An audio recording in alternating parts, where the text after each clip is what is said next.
Okay, तो इसको भी हम लोग कैट कैचेस में रखेंगे।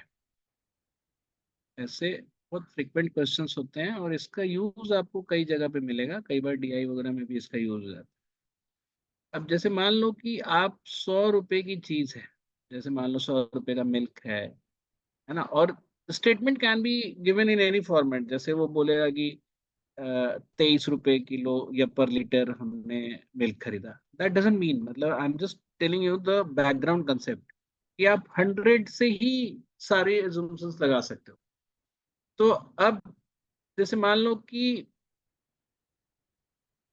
100 रुपीज की चीज है, if you want to make profit of 20% by selling it on cost price, यानी कि आप कॉस्ट प्राइस पे ही बेचना चाह रहे हो, है ना। सीपी जो है वो इक्वल होना चाहिए एसपी का, और 20% आपने प्रॉफिट कमाना है।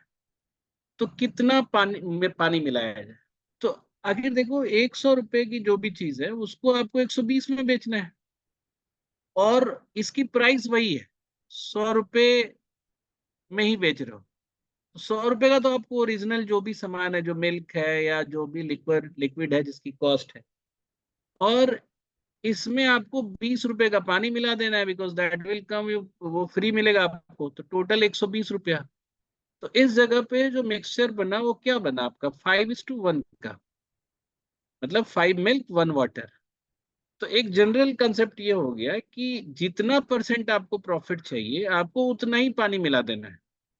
अब ध्यान रहे पूछता कैसे है, जैसे अगर बोलता है वाटर का कंसंट्रेशन, तो इसी सवाल का जवाब आप दोगे 1/6 या फिर 16 2/3%, क्योंकि 5:1 टोटल है ना।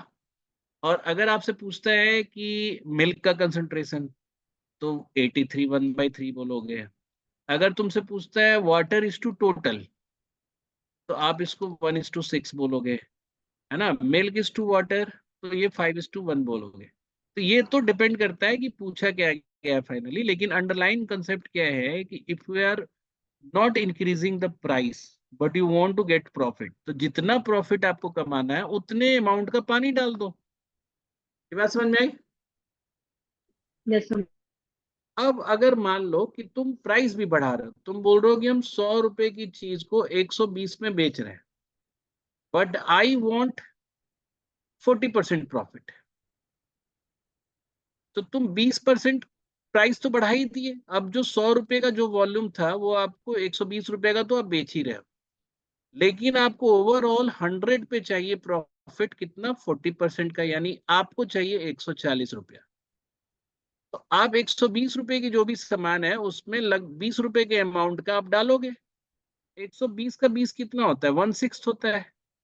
तो 1/6 अमाउंट ऑफ पानी आप और डाल दोगे तो वो 140 के बराबर हो जाएगा, क्योंकि प्राइस जैसे मान लो 120 रुपए लीटर है, हमने कर दिया, हमने खरीदा 100 रुपए लीटर, प्राइस बढ़ा रहे हैं हम 120 रुपए litre, but I want 140 for the same.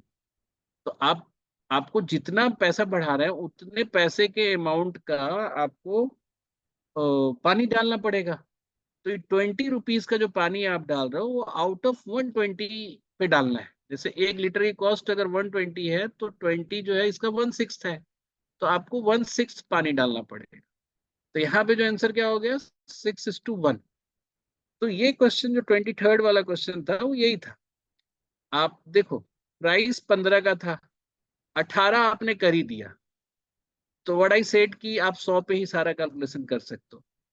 आप 100 रुपए की चीज है, 120 तो आपने कर ही दिया, 15 से 18 क्या होता है, 120% हो जाता है, मतलब 3 रुपये एक्स्ट्रा है। लेकिन आपको कमाना कितना है, 30%, यानी 130 में बेचना है। तो ये वॉल्यूम और ये वॉल्यूम तो सेम है, जितना वॉल्यूम आप 100 रुपए में खरीदे थे उतना वॉल्यूम आप उसी रेट में 120 के रेट में बेच रहे हो, but you want 10 rupees worth volume more out of nowhere, मतलब आपके पास कोक नहीं है पानी डालने के लिए, तो ये 10 रुपीज वर्थ कितना होगा, 10/120 होगा। तो बेसिकली ये 1/12 आ जाएगा। तो आप सारी कैलकुलेशन जो है आप 100 के रिस्पेक्ट में कर सकते हो।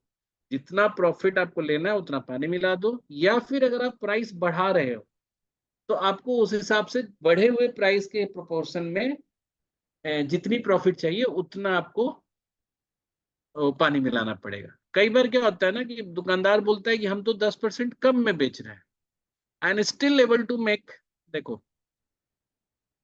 एसपी इज 90% ऑफ सीपी, ये शॉपकीपर क्लेम करता है, still able to make 20% profit. इसका मतलब क्या हुआ कि वो 100 रुपए में खरीदा एक वॉल्यूम, उसको 90 रुपए में बता दिया कि उतना ही वॉल्यूम बेचेंगे, लेकिन उसको चाहिए कितना, 120 रुपया, क्योंकि उसको 20% का प्रॉफिट चाहिए। तब ये 90 से 120 करने के लिए वो फ्री में आपको करना पड़ेगा, मतलब विदाउट एनी कॉस्ट। यानी कि 30 रुपए वर्थ की जो वॉल्यूम है वो आपको फ्री डालनी पड़ेगी, विच इज 1/3। 90 का कितना है, 30, 1/3। तो आपको v प्लस v/3 इसको बनाना पड़ेगा, और v/3 1/3 जो है वो आपका वाटर। तो ऐसा कोई भी वो परसेंटेज या फ्रैक्शन में वो बात कर सकते हैं, बस आपको ये ध्यान रखना है कि जो बढ़ाई हुई प्राइस है या घटाई हुई प्राइस है, या हो सकता है सेम प्राइस है, तो उसका कितना प्रोपोर्शन आपको और पानी डालना पड़ेगा टू रीच दैट प्राइस, जितना प्रॉफिट उसको चाहिए। ठीक है। Yes sir, since the water is free तो ऐसे हो जाएगा सर। अगर कुछ ऐसे वैल्यूएबल लिक्विड डालना है, ऐड करना हो तो भी सेम चीज अप्लाई करेगी? कहती जो अगर कोई मतलब वैल्यू वाली लिक्विड डालनी है, यस सर। हाँ तो फिर एलिगेशन लग जाएगा आपको, ध्यान रखना, एलिगेशन, मिक्सर एलिगेशन फिर लगेगा उसमें। सर आई रिवाइज रेशियो एक बार फिर से। हाँ आई एक बार शुड। मिक्सर एलिगेशन कर लो, बट ये वाला जो कंसेप्ट है ये फ्रिक्वेंटली यूज्ड है। ठीक है। यस। ओके।